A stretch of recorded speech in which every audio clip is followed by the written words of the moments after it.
we're going to talk about a forum post from an advisor. Well, it's a very negative post in a Jeff Cowan forum, and I'm going to read it, and then we're going to talk about it.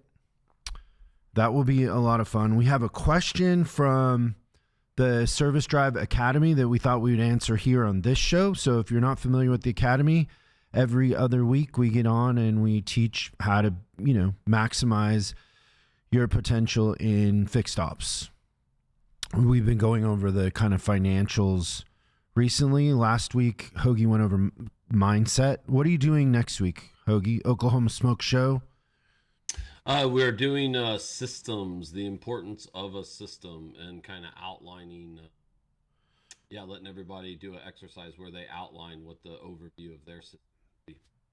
Now, normally we would answer questions live in there, but this one was called in to the hotline, and we're going to play it and answer it. And the question is basically, what is the difference between parts in a truck dealership versus an automotive dealership?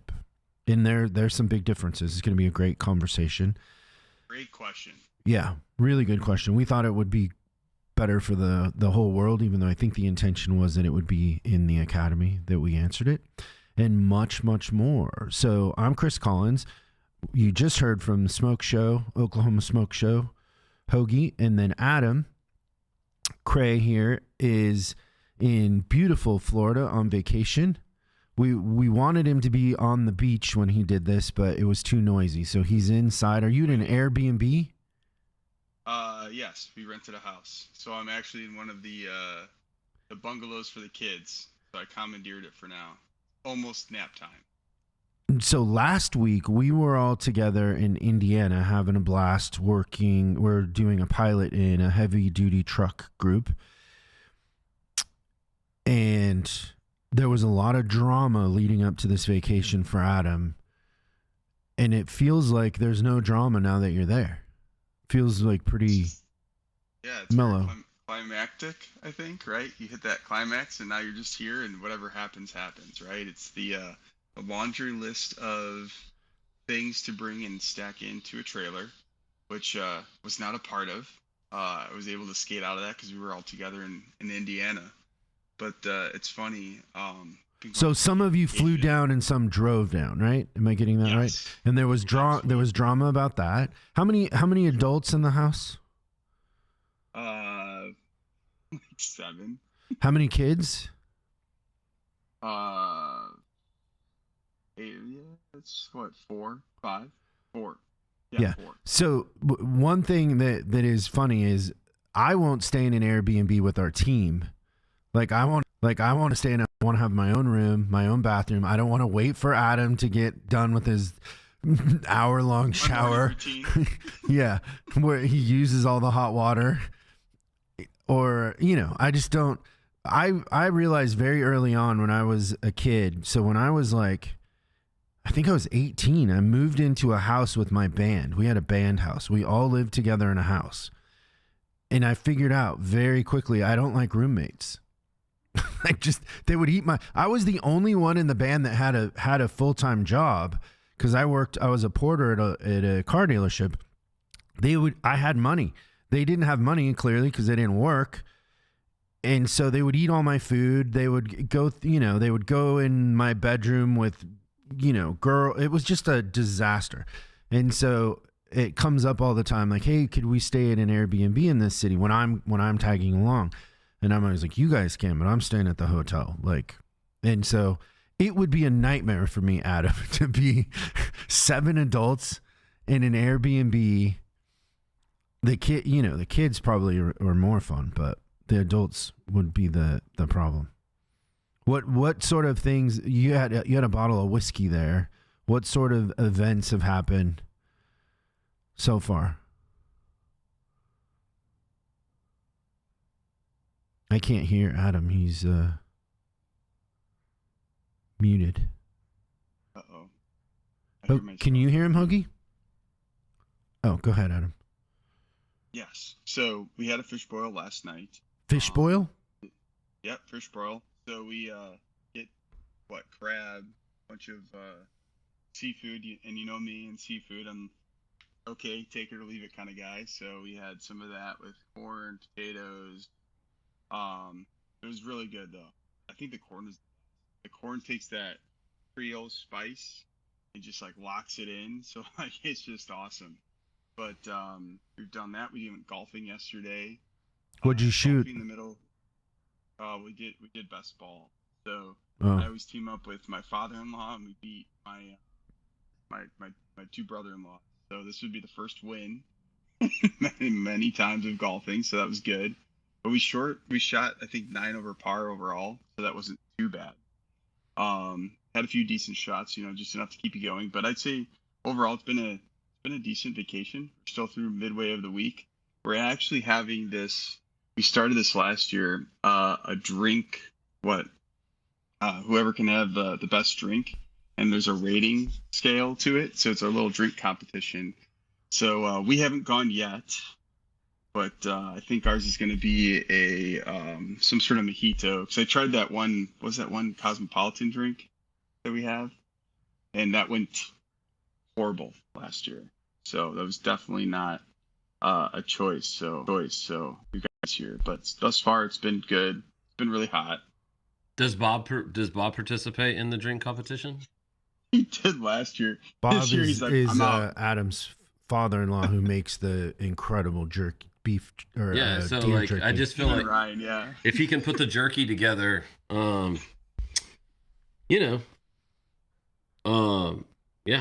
he understands the mixology of that, like I think he'd have a head start on the drinks. I think tell him thank you again. When we were in Indiana, Adam brought a bunch, and it doesn't last long. It goes quick. I definitely found the remnants of wrappers in the wagon. I offered to take it with me when I got out at the airport, and you're like, "No, just leave it. You go. Go." I didn't want you guys to miss your flights. But there was evidence for sure. Yeah, so there was evidence. It was a good time. No, thus far it's going pretty good. Tell him thank you. We appreciate. I'll tell him for sure. But glad to be with you guys though. Still, from even remote. Oh, it was so fun. Last week we went to Planet Fitness and worked out most days. I mean, most days it was just Adam and I, right, Adam? We had a couple, yeah. But Hogie was there. We never made all of us, though. Hogie never went when I went. Did. Yeah, we went. We went together one day. Yeah. I kind of went towards the beginning of the week for 2 or 3 days, and then I think you went towards the end of the week for 2 or 3 days. Yeah. Planet Fitness is funny. I mean, the whole business model there is interesting, right? Because they charge $10 a month, and they're counting on nobody coming. So their business strategy is to sell a lot of memberships under the understanding that people that buy a gym membership usually don't go. But unfortunately, like a lot of people do go, so it's always really crowded. But it was fun. It was fun working out. I felt better at the end of the week. Good. Yeah, for sure. We'll do it again next time. It's good. So is there any housekeeping stuff we need to talk about? So next week will be SDR Academy. What are you talking about next week, Hogie? Oh, systems? We talked about systems, right? Yep. Okay. Yep. And then do we want to get to the question about parts? We want to play that? Yeah, I think that's a good place to start. Can we cue that up, gentlemen?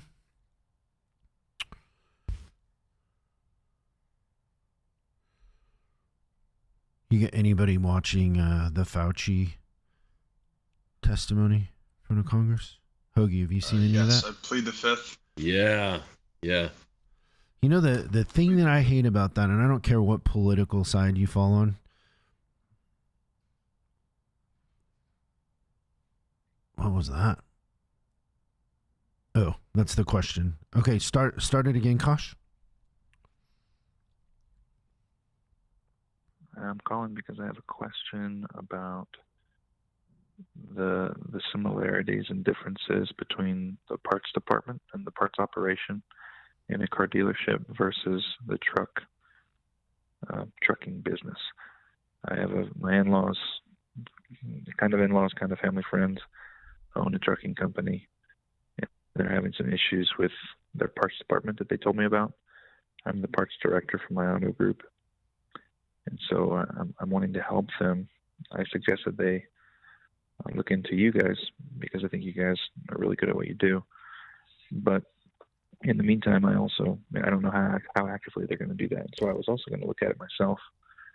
But I wanted to I'm confident about how to, for example, with obsolescence, I'm confident of all the exit strategies and preventative strategies and systems to put in place to prevent and remove obsolescence if you have some, because your prevention is not good enough in a dealership. But I was hoping to get some insight from you all about how similar that is, not just obsolescence, but the whole thing, even going into technicians, because I know they pay their technicians hourly and all of that. I'd like to get some more insight on what the trucking business looks like so that I can help my friends. And hopefully they'll check you guys out too. It's nice that he is saying that. Also, we've had so many referrals from factory guys lately, which is unbelievable, because usually the factory guys aren't paying attention. But it's been really nice that they've seen the dramatic change in mostly CSI, right, Hogie? It's more about customer satisfaction. Yeah. And so that people are just calling in and saying, "Hey, my factory guy said that you blew the doors off over here, and I'm struggling with my service department. Can we set up a call?" sort of thing, which is very nice. So. Yeah. We'll kind of go around. Let me try to lay a foundation that we can build on here in answering this question. So the biggest difference between a car dealership and a heavy truck dealership is that one is B2C, so business to consumer. You're servicing a consumer. Truck dealerships are more B2B, so they're business to business in a sense. And so now a parts department in a car dealership in a sense is B2B, because you do sell stuff on the retail counter, but for the most part, the bulk of your business in parts is going to be through the service department. So you're you're kind of at the mercy of the service department. If the service department's running really well, they're doing good with their inspections, they're selling a lot of repair labor, you're going to sell a lot of parts in a sense, right? In a truck dealership, a lot of the business in parts comes from the outside, not the inside. So their numbers really, for the most part, will come from them selling to outside businesses, because in the truck world, a lot of these fleets, so imagine a school district or Amazon, these businesses that have buses or trucks have their own technicians, but they don't have their own parts department. So they buy their parts from the dealership. And so you'll see a parts department in a truck dealership doing $400,000 a month to the service department and $2 million a month to the outside. Their outside sales, and you could call it wholesale, their wholesale sales are by far and away the bulk of their business. And so parts departments in a truck dealership have people out there selling. They have teams like you'll see a room of people just taking incoming calls for parts, where in a car dealership, you would just have the counter people taking those calls, or maybe the front counter. It would be like 10 people in a truck dealership versus, 1 or 2 in a car dealership on the front counter. So it's more of a B2B business, and the wholesale part of it is the bulk of what most truck dealerships are doing, because municipalities will have their own technicians.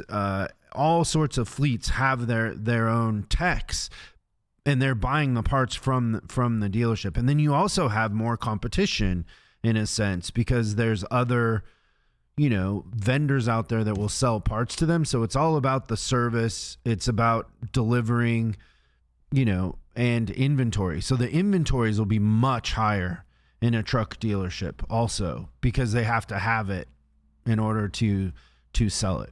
How did I do, Adam? That was awesome. I'm trying to think of ways to insert any sort of little gaps, but that was a really good overall arching. Yeah, it's fascinating. Like, we're fans of businesses and models and how things work. And that one has always been fascinating to me, because if you've spent a lot of time in a car dealership, the parts department in a heavy truck dealership is a completely different animal. And sometimes, like when we were working with International, I would go around and visit dealerships.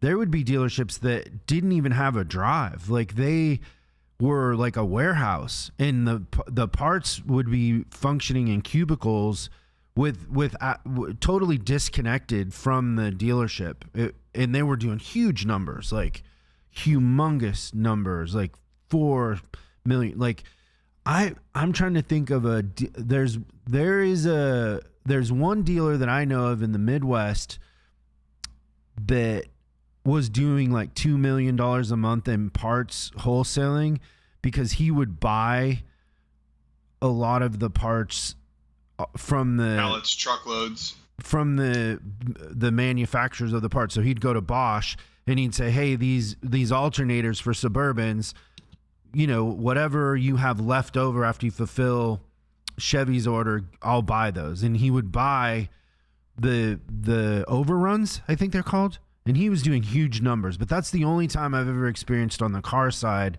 somebody doing any sort of numbers like truck dealerships doing parts. It's a completely different animal.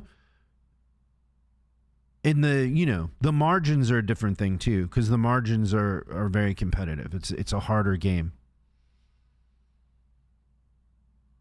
And I was looking at it, though, there's so much more of an upside, though. I feel like not more of an upside. I just think there's a lot of opportunity in that truck parts realm, too, because of all those different vendors. For sure, yeah. And, we have a couple little secret things that we're trying that I don't think we want to talk about on here, but they're missing some things, too. Mm-hmm. But just like on the automotive side, they're missing some things, not really building a strong wholesale business.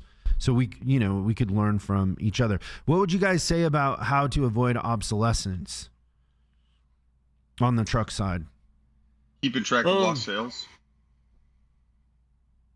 Yeah. I think the thing with obsolescence is they usually get it out of order in my experience, no matter whether it's car or truck, really, in that they try to go clean it up first. So they realize they have a big number over 12 months and over 9 months no sell, and then they say, okay, like let's pull these numbers, let's go get them, let's go find different creative ways to get rid of them, and you're off to stop the bleeding first and go figure out your special order parts process, your returns process. Is it being utilized? Like, what's the special order shelf look like? All of those things, and really nailing down those processes. And the truth of the matter is they're just avoiding that. You can walk and chew gum at the same time, so to speak.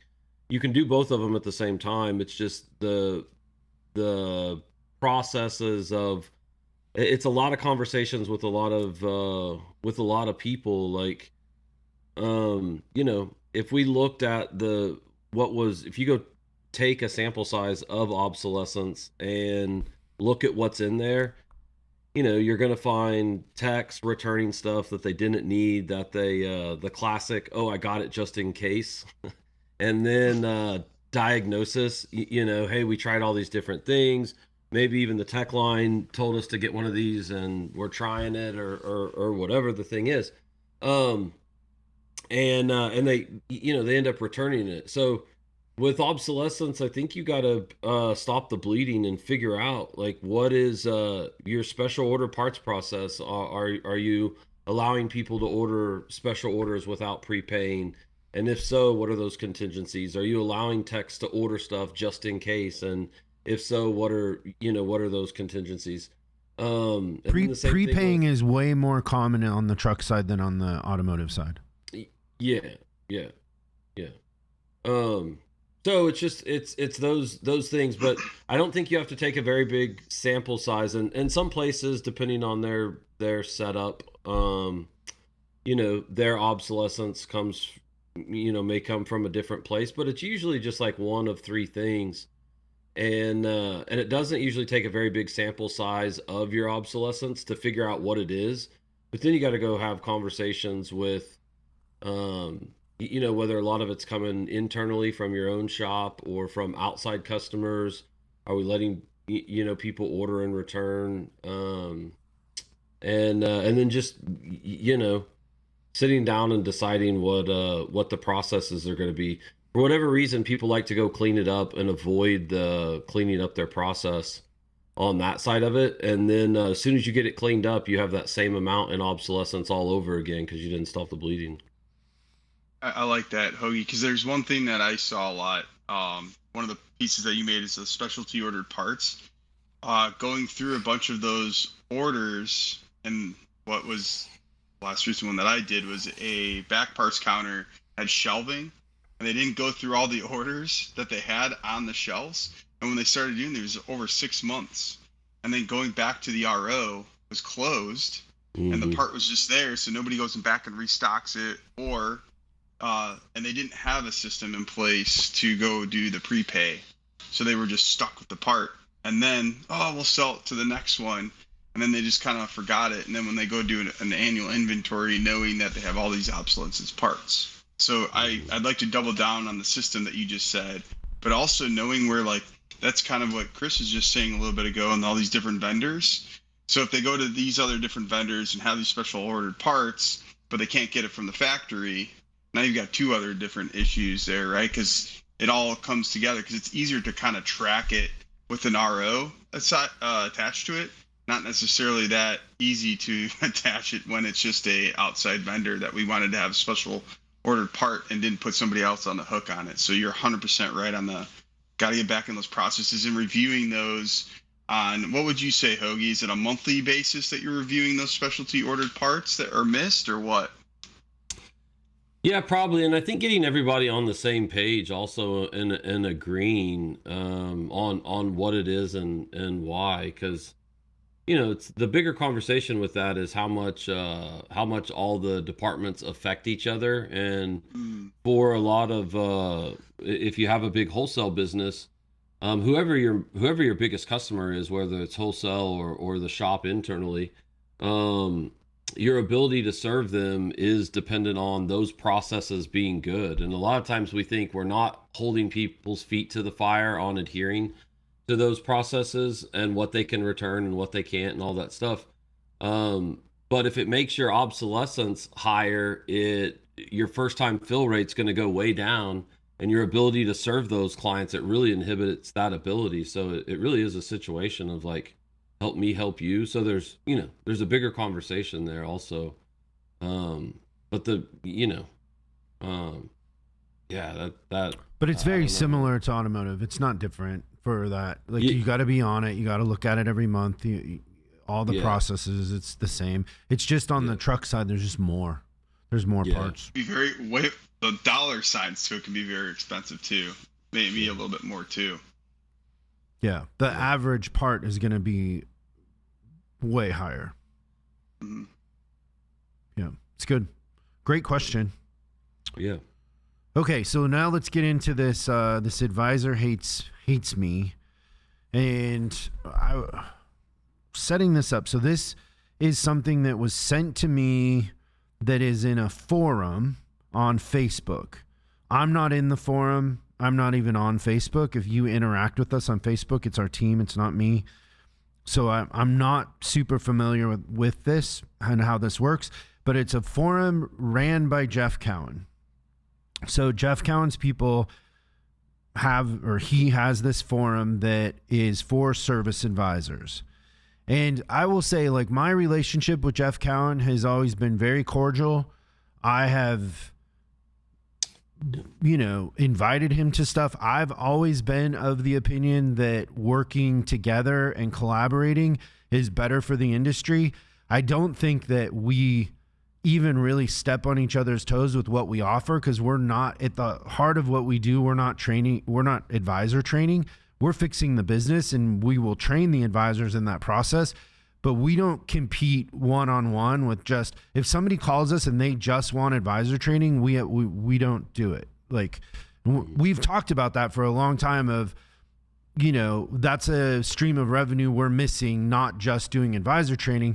But my concern with that is when we did just do advisor training, we made it worse. Like, we can sell people advisor training, but their CSI gets worse, their numbers go down, because really, you got to be able to hire techs. You got to have systems in place and all that. And I don't know how much Jeff gets into that, or, but from what I've seen or coming in behind him, that isn't what they're doing. They're mostly just doing on the drive training. So I've always been very cordial. I've invited Jeff to stuff. He's always declined, but I have no animosity towards him. So it surprises me that, I don't know if he's picking a fight with us. I'm not sure. Do you guys feel like he's picking a fight with us?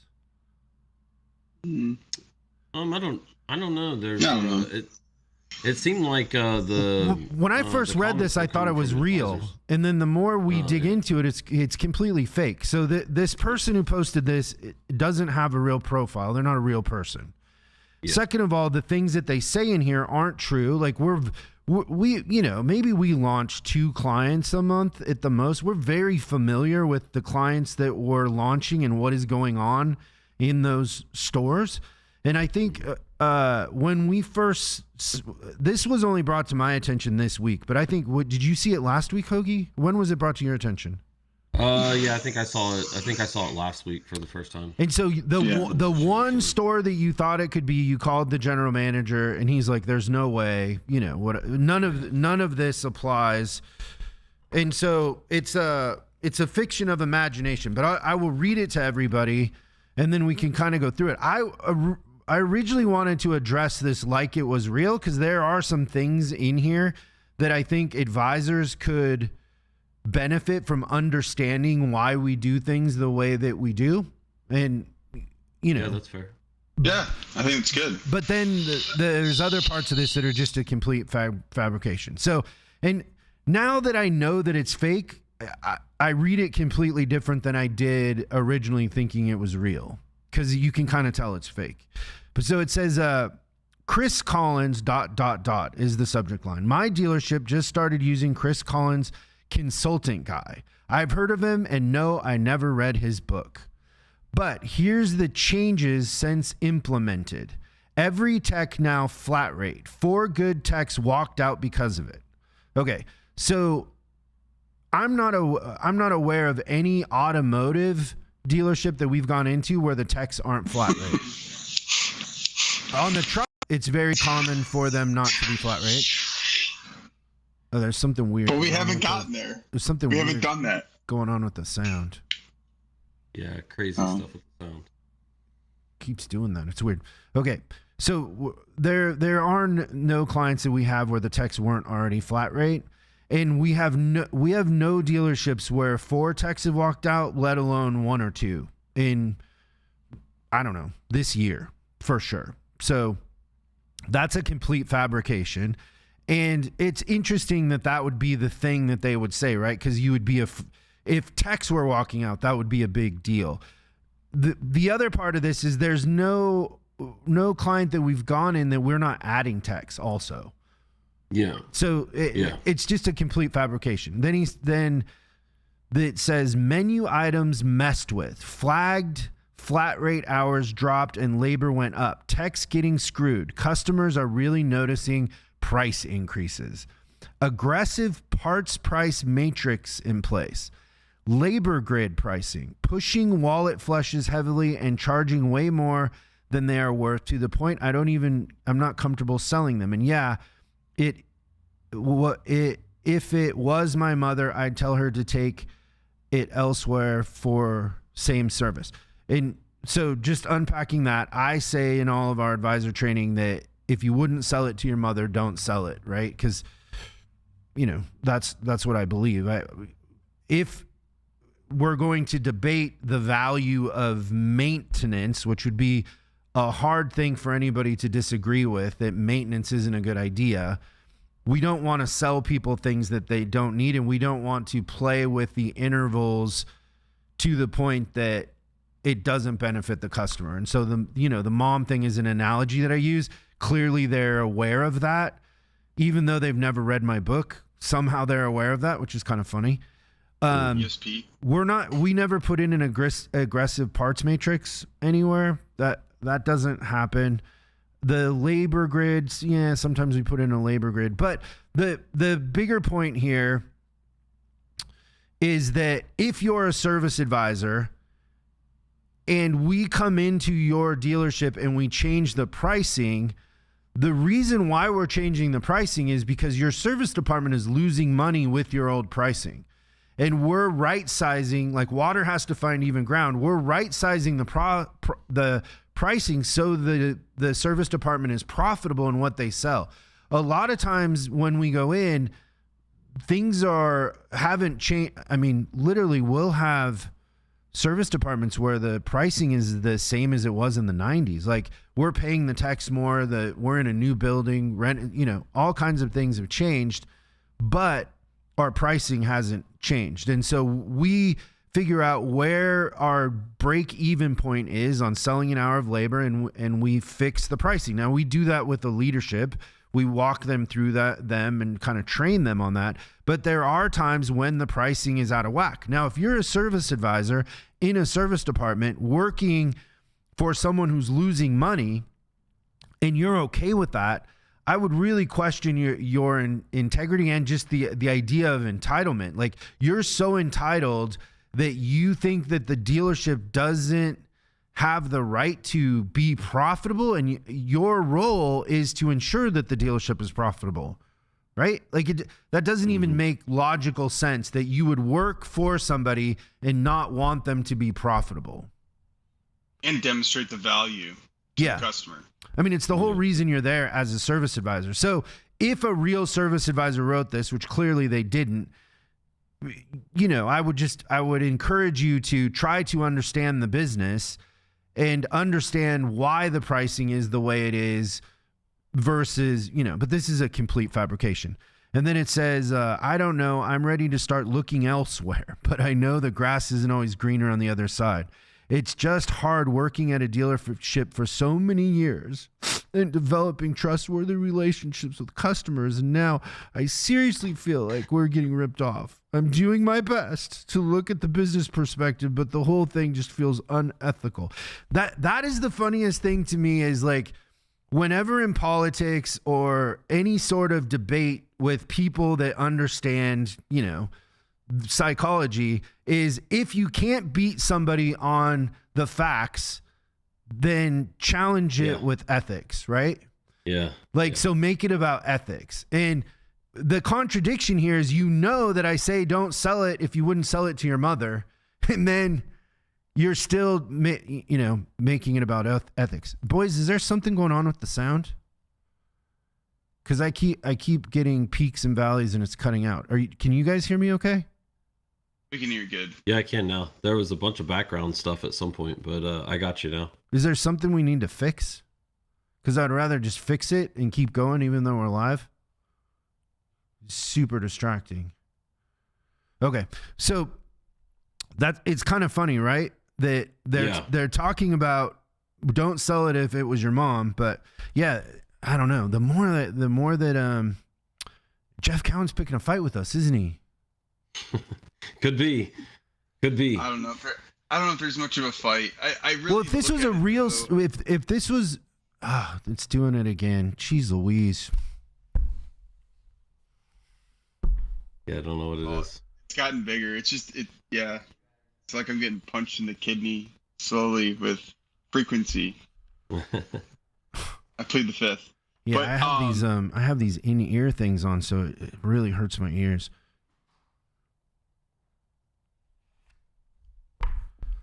Okay. So then here's the funny part at the end of this. It says, anyone have experience with this program? Is this only to benefit the owners and screw over the advisors, techs, and customers? Do these price matrices make it harder to upsell recommendations? Is this a pressure cooker waiting to explode? Let's talk about it. ... So weird. I hate the ... Just throwing that out there. To be continued. Yeah. Come on, man. Yeah, I think it's no, it is funny listening to them go back and forth, right? Like, hey, there's so much product, and as you look at repair orders in these stores, there's so much opportunity. There's zero reason to sell anybody anything they don't need. And like one thing I go through in boot camp is the dealer is in kind of a tough spot. Like, the manufacturer says, lifetime transmission fluid, right? Like, and things like that. And then if you're with a chemical company, they want the intervals to be super, super quick. And so you gotta like, you're in the middle of that. You're the one that actually has to talk to the customer as the dealer and figure all of that out and come up with product that makes sense for you.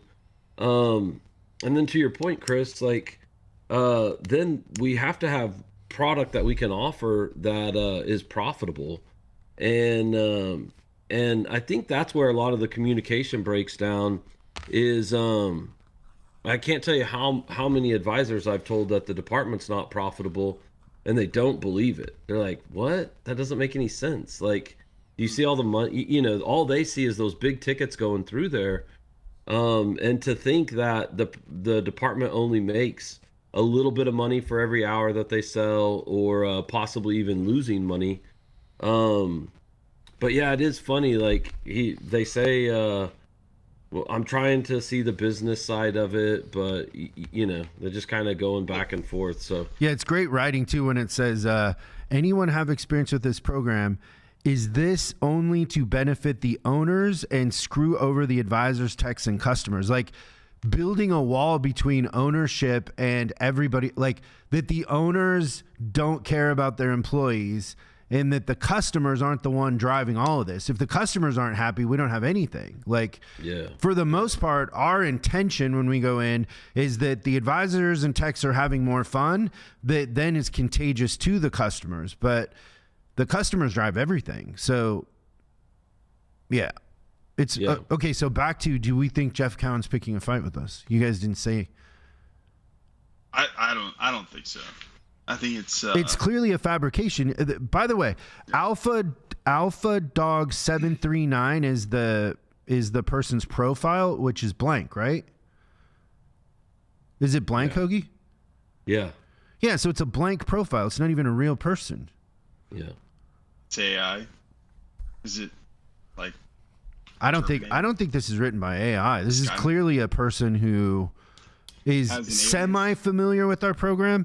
I mean, they're not really familiar with it, or they haven't really experienced it firsthand, because there's a lot of inconsistencies here with what we do. But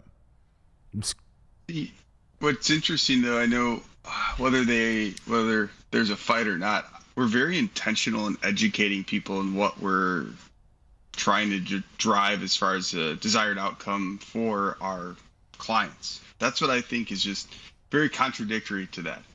A lot of times our advisors are being educated on what it means to sell and that value. Yeah, and there's nothing about that in here, because if this advisor really worked in a service drive we were in, he would have gone through things that would have, taught him some stuff. Yeah. Perception, he would have value. He would have a deeper understanding of what it is we're trying to do, instead of this sort of superficial sort of tone. Yeah.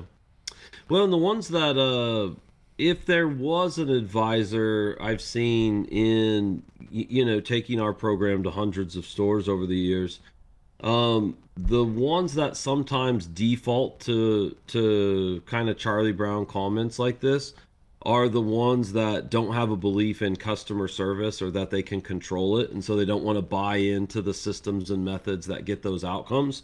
And if you're committed to that thing where CSI is a farce and it's unobtainable and customers are crazy, one, that means we failed you, because one of our primary focuses is bending mindset on that and showing how systems and structures can set you up for success in that area where the industry has failed the advisor typically in that way.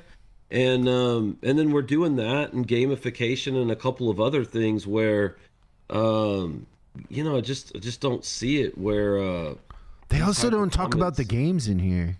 Yeah. Like, it's so funny. Like, if you really had experienced our program, there's a whole thing you're missing here that you wouldn't leave out.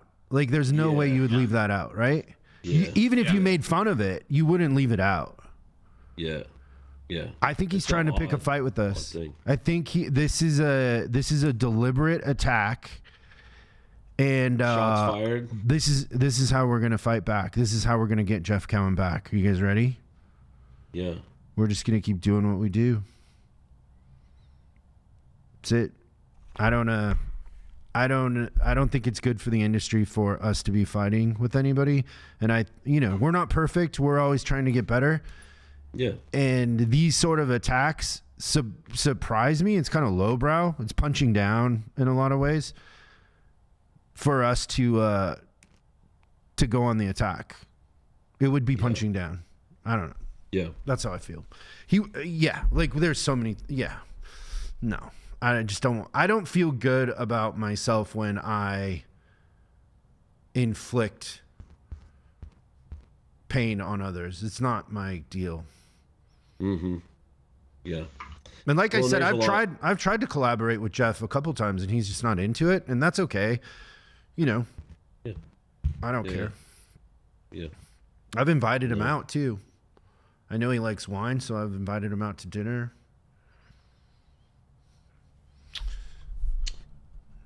Yeah, no, I think it's all good. Like I said, I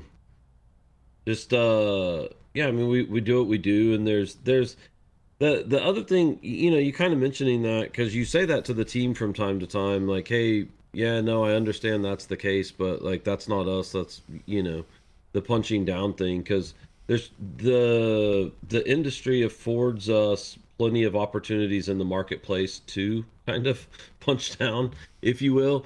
If you're just results oriented and you're just looking for great customer experience and great profitability, there's a straight line to those things in our industry that the industry turns a blind eye to, and it's almost comical. But we're pretty careful about not, trying not to punch down, like you say. Like, there's plenty of opportunity for it all around us, but we just our energy is better spent on us getting better at what we do. Like, we have so much opportunity out there to help our industry, to help the trucking industry to become better. That's a full-time job. And if Jeff wants to do this sort of thing and attack us, it's fine. I would hope that our clients that are in this forum are sticking up for us. I haven't been in the forum. I haven't read any of that, but there's going to be a lot of people. If you say, let's talk about it, I got to imagine that there's a lot of people out there that will say that this is a joke. Yeah. And I haven't been there. I haven't been in there either. Like, it just got sent to me, but yeah, even the screenshots that were sent to me, there's people in there that are like, this doesn't sound like him. Have you ever read his book? Like, which is funny. It says I never read his book at the top. Yeah. So, by the way, the book is an easy read. Anybody out there, like, it's a 2 cup of coffee book. Yeah, for sure.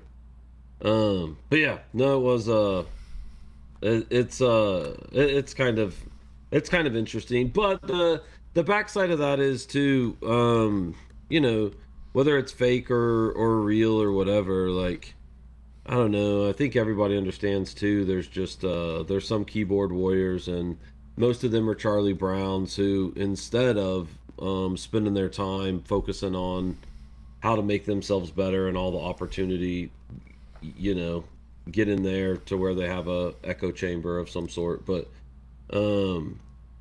yeah, it's I don't know. Try to not give too much thought to it, honestly, most of the time. Yeah, we're really trying to focus on getting better and what works versus what doesn't, and how can we learn, how can we grow, and share that with others. How can we make as many other people invited to the party as we can, in this journey, and that's where we want to put our focus. I'm more upset that our sound isn't working than I am about this. Yeah. See, we got our own things we got to fix. Yeah, for Yes, sure. we do. For sure. Yeah, Are you done, Adam? I'm a big fan of the mirror. I'm just gonna look in the mirror and try to fix the things that we can do, and not gonna go on the attack. Yeah. So there you go. Adam looks super worried about it. Oh yeah, before you got on, Hogie, he's got this big bottle of whiskey he's all excited about, like single barrel something. He's never been more concerned a moment in his life than he is right now. He's just filled with fret. We ain't got time for that, guys. We ain't got time for that. How hot is it there? Oh, Hot. They said that the heat warning is finally gone, which I don't even know what that means down here. It was 106 degrees yesterday. With Now it's 95. humidity? Oh, so bad. Oh. Yeah, don't go inland. We're right on the beach, which is nice, so you get that sea breeze. But I've been hanging out by the pool. phew. I'd be in the. I bet I'd golfing be inside. was. I bet golfing was intense Golfing was a little rough. yesterday. Yes. Yeah. We might try to do 9 holes tomorrow night. We'll see. But anyways, Well, we'll let always you. nice. We'll let you get back to the fun. We loved hanging out with you today. Thanks, everybody. Thanks for the question too. That was great. And if you're not in our on-demand, you can go to chriscollinsinc.com and sign up, so you're there next week when Hogie is talking about systems. And beyond that, I just really hope everybody has a great week. Yeah. Look forward to seeing you guys next week. We had a ton of fun, a ton of great questions, and a ton of great takeaways last week. So excited to see everybody in Academy next week for sure. Come join us. We'll see everybody next time on Service Drive Revolution.